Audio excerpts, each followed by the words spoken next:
Hey guys, Rivera here, the absolute best LGBTQ comedian in the world. If you notice, Little Bijou is chewing on a bone right now. Last night I had a T-bone, and so I rinsed the seasonings off of it and then gave it to my little Snoopy Bijou because she loves bones, and that's one thing I will give her is bones from steak. So here's the thing. I told you I was going to be doing the 30-day challenge. Today is day 2, and I did ask you guys if there was anything you wanted me to talk about, and Bob Trent hit me up and said, I'd be interested to hear about your thoughts on the whole RuPaul's Drag Race backlash that seems to be happening as the show has become more popular. It makes me think of what you said about how there can only be one person of color comic. There's also a second part where you mention Andy Cohen, and I will do that as well. But I think the RuPaul one is enough to talk about that we'll divide it up in two, and maybe I'll put a day between doing the two. But I definitely will do both of them. As far as the RuPaul Drag Race thing goes, you know, that show I was a really huge fan of. I love drag, and I have a lot of friends that perform in drag shows even right now. I've always been friends with a lot of performers, and I don't know exactly how that happened. And we'll get to what exactly the controversies have been with the show. But, in general, the show has lost me now because they keep bending to the political correctness that happens from people that don't really matter. And I don't think, even though they're a part of the community or maybe even are, a marginalized group as far as being trans, because it seems to be that there are certain trans people that just want to be offended all the time. And that seems to be what happens a lot of times with RuPaul's Drag Race. And I know that you pointed out with it getting more popular, but it's been from the beginning now. Like after, what was it, the third season, RuPaul used to have that fun thing where she used to go, "You've got she-mail," and that's how she would deliver like the first challenge to everybody of the episode. Well, at some point somebody decided that it was offensive that she said she-mail, and then they started this thing, which it was mainly because people didn't want to be confused or want to be reminded of the fact that that used to be like one of the ways that it was marketed when it would be used for prostitution as far as trans people went. But it's a part of the history. And I'm very used to people that not have identified as she-male, but used she-male as a marketing tactic when they were running their ads. Because back in the day, trans people couldn't get regular jobs. And that's just a matter of fact. That's not me just saying something or talking out of turn. A lot of trans people couldn't get regular jobs. Once people would see their ID and see that they were not representing or identifying with the gender that was obviously assigned to them at birth and what their ID said, right away it's like, okay, thank you, sir or ma'am, it's time for you to get out of here. And that's the way that people got treated. So like a lot of people adopted that for marketing purposes and made it work for them. And then it was just sort of fun at the same time, the way that a lot of my friends would use it. It was like to read each other, as they would say, which is like, talking shit, banking, playing the dozens. There's different ways that you would say that, like, but reading is the way we always said it in the community. So, and then more recently, there was that situation where one of the queens joked with the other queen about, being anorexic or something like that, which that's the way drag queens joke, and that's the way drag queens play. And drag has always been like a no limits type of when it comes to the way that they joke. And that's what people love about going to drag shows, is they never know what they are going to hear.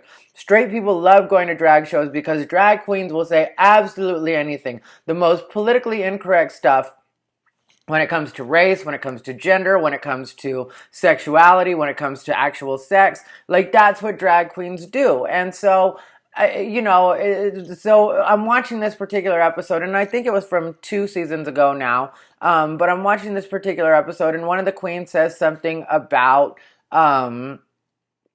being, or makes a joke about anorexia. And then the other queen gets like, well, I actually was anorexic and that's very hurtful for me. And then it turns into this whole kumbaya moment where all the queens decide, and I get being compassionate and that kind of stuff. But when it comes to drag and joking, it's like, come on, you're a drag queen and you can't take a joke. Suddenly you get hit the wrong way because somebody says something about anorexia and now it has to be a whole kumbaya. So then there was that. And then more recently, what I think you're referring to, because RuPaul just did win an Emmy. Outstanding Reality Competition Program. And the winner is RuPaul's Drag Race. Thank you so much. This is so lovely. Thank you so much. Thank you so much. Thank you to the Academy. This is so lovely. We are so happy to present this show. I would like to thank, on behalf of the 140 drag queens we have released into the wild, I'd love to thank Dick Richards for introducing me to Randy Barbado and Fenton Bailey, Tom Campbell, Tim Palazzola, and Pam Post, and Stephen Coriff, and Mandy Silang, Theron Smothers, Joelle Hawks, and all of the dreamers out there. Listen, if you can't love yourself, how in the hell are you going to love somebody else? Can I get an amen up in here? Now let the music play! Which, congrats on that, RuPaul and the crew. I love RuPaul personally because for me, RuPaul showed me when I was very young that it was okay to be gay, it was okay to be you, and I think a lot of us owe a lot of our coming out to RuPaul, at least in my generation. Okay, so here's what happened. When asked if RuPaul would let a trans woman who'd completed her transition, obviously transition male to female, completed her transition, compete on RuPaul's Drag Race, Ru replied, probably not. You can identify as a woman and say you're transitioning, but it changes once you start changing your body. It takes on a different thing. It changes the whole concept of what we're doing. We've had some girls who've had some injections in the face and maybe a little in the butt here and there, but they haven't transitioned. And to me, that makes sense. And if you know old school pageant rules, that's really not that controversial. It turned into a whole thing where people were saying that she wasn't being inclusive and all sorts of stuff. But that's not, to me, what that is. It really is that RuPaul's Drag Race is a drag pageant. So once you transition and you actually become a woman, then you're no longer doing drag. Now you're just dressing like a woman. So, and also, a lot of the trans people I know don't want to be confused with drag queens. Like some, and some of them do drag, but they just don't want to be confused with drag queens, which RuPaul's Drag Race is a drag queen show. And I know that that gets confusing for some people that I just said some of my friends are transgender and don't want to be identified as drag queens even though they do drag. Yeah, I guess that is confusing, but at the same time, it's like if you find something insulting, then it's like either way, some people aren't going to be happy because then I know some people are going to come out and be like, well, now you're saying that trans people are drag queens. And then that's going to be confusing for the general public, which RuPaul's Drag Race has done so much to introduce gender nonconformity and different gender identities to the American public and even make people more comfortable with that.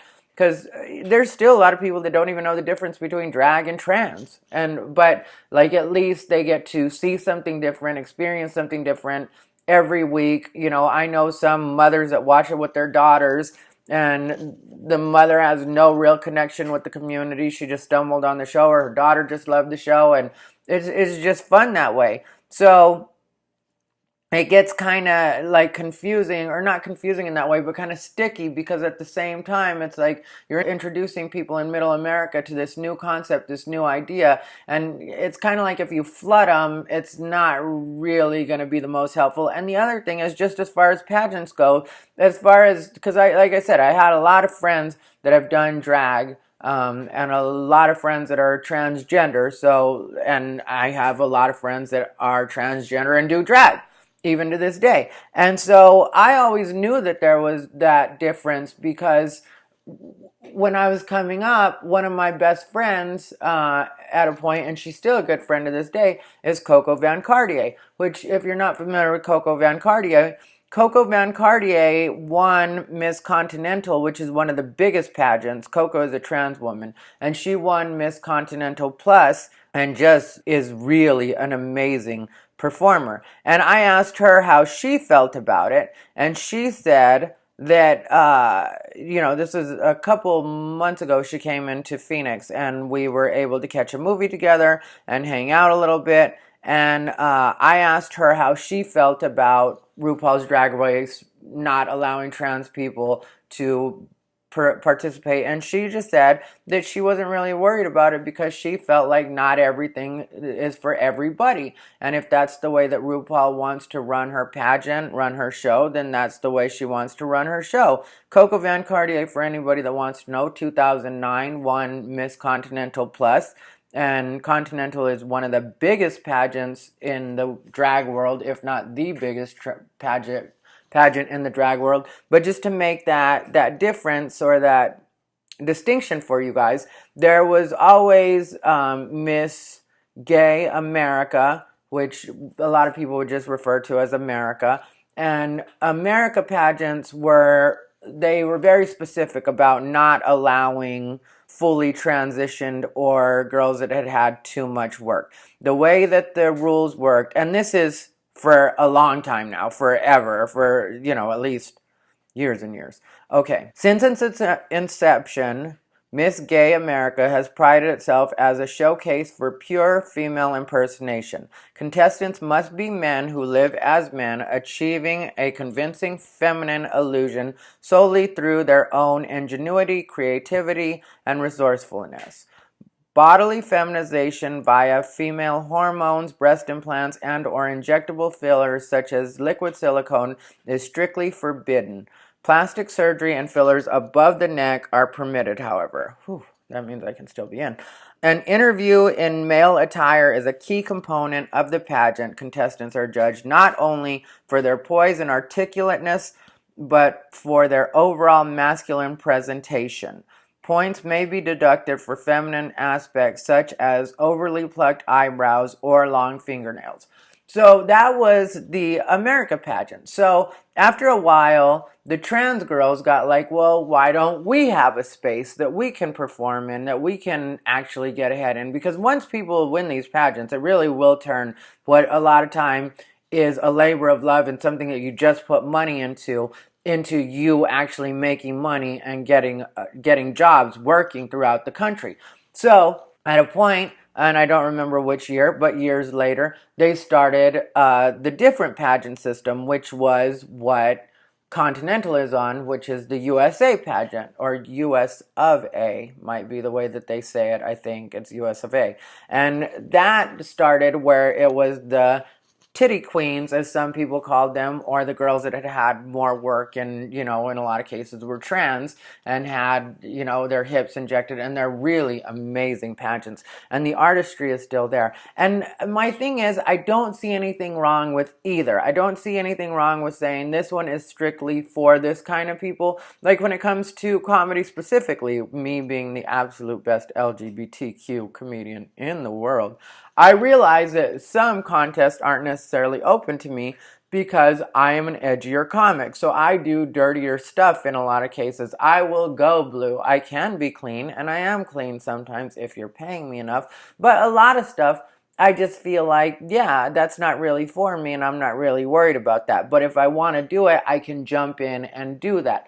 Now, you would say that maybe there's not a RuPaul's Drag Race for trans people, or that allows trans people, and maybe that's a hole in the market that somebody else that also has charisma, uniqueness, nerve, and talent, as RuPaul puts it, for those of you who had slipped by all these years, cunt is what that is, which, something that's like the top of the top in the drag world, in the trans world with the queens, is cunt. And that's why RuPaul has slipped that by you all, But let me get back to what I'm supposed to be on. But yeah, so it's like maybe somebody that's got that same like recipe, there's a hole in the market. So maybe some trans woman that's really, really good at the drag world needs to come up with a show that kind of not necessarily rivals RuPaul's Drag Race, because there can be room for both. And that's where, again, I don't think it has to be either or. It doesn't have to be one way or the other. It doesn't have to be RuPaul's Drag Race or bust. It can be like, let's create another one. Let's create one that allows trans and or maybe trans specifically. Or, but you know, if you start changing the way RuPaul's rules work, then you're going to have drag kings coming in, which maybe that'll be interesting at some point. But right now, it's not the way the show works. And then there's always been the debate about whether or not cisgender females could be drag queens, which some have done that to varying degrees of success, but I don't know a really famous one like in the LGBT community that's a famous female drag queen. But if you guys know one, please, or cisgender female drag queen, if you guys know one, please post it in the comments. But I don't think RuPaul was at all being exclusionary when it comes to the way the world of drag works. And I think if you were to ask RuPaul in a more personal sense, like some of the legendary queens that she knows that are actually trans women, I think she would rattle off a list for you of names that even you didn't know.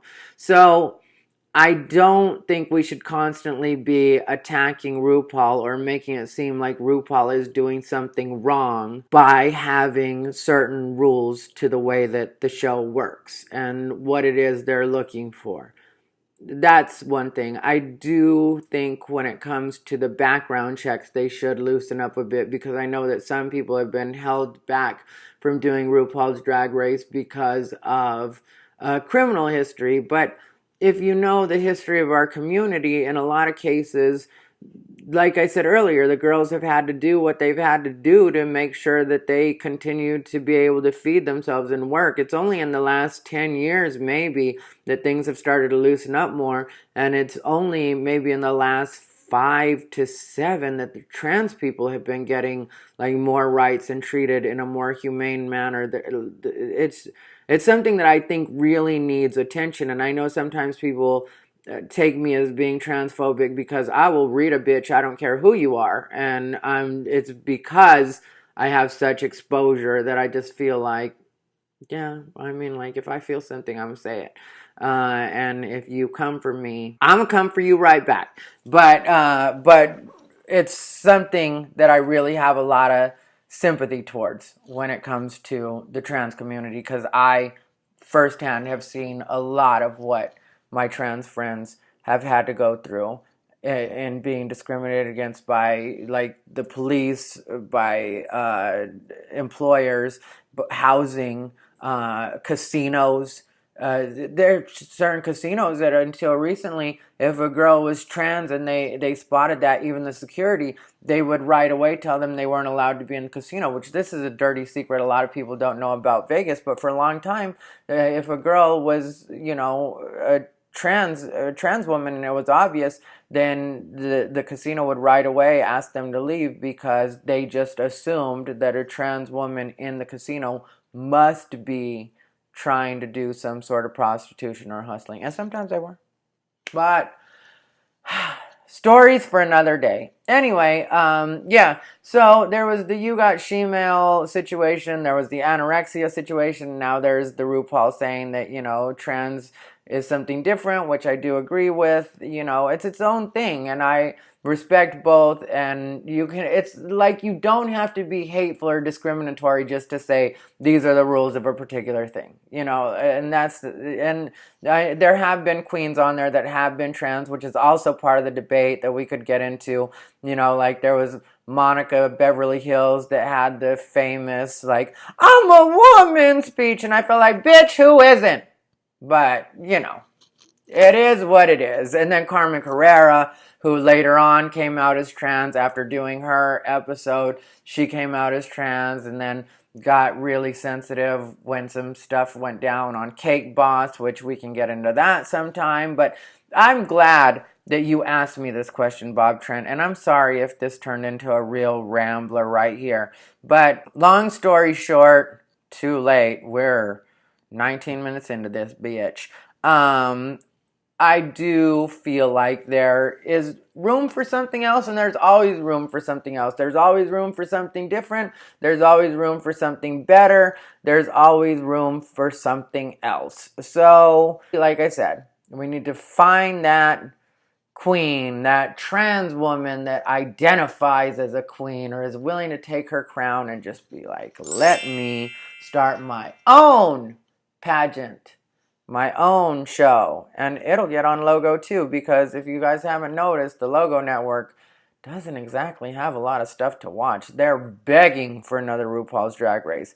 Anyway, you guys, I appreciate you guys listening, and I hope you made it this far. Please like, comment, and subscribe. That's right, like, comment, and subscribe. Give me the thumbs up. Let me know you're watching, and I appreciate you guys listening. This has been Ty Rivera, the absolute best LGBTQ comedian in the world, and Bijou has taken a nap. Mwah!